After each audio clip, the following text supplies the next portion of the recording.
Ate, pa-Gcash daw po, sabi ni Mama. Magkano yon? 3,000 po, ate. Sa number niya? Opo, ate.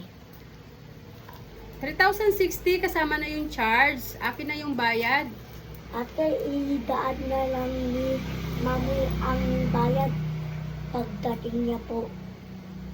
Ay, kailangan ko muna yung yung bayad bago ipaprocess. Paki-process daw po.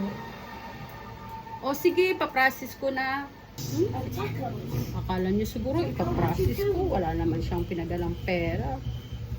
Ate, wala pa naman daw dito, sabi ni Mama. Ay, hindi ko kasi mabuksan ng GCash ko eh. May dala po ako kasing pera. Ay, o sige, check ko na lang yung GCash kung pwede ko na mabuksan Akin na yung bayad mo na 3,060 Pakisabi na lang kay mama mo na ipaprocess ko na agad ha.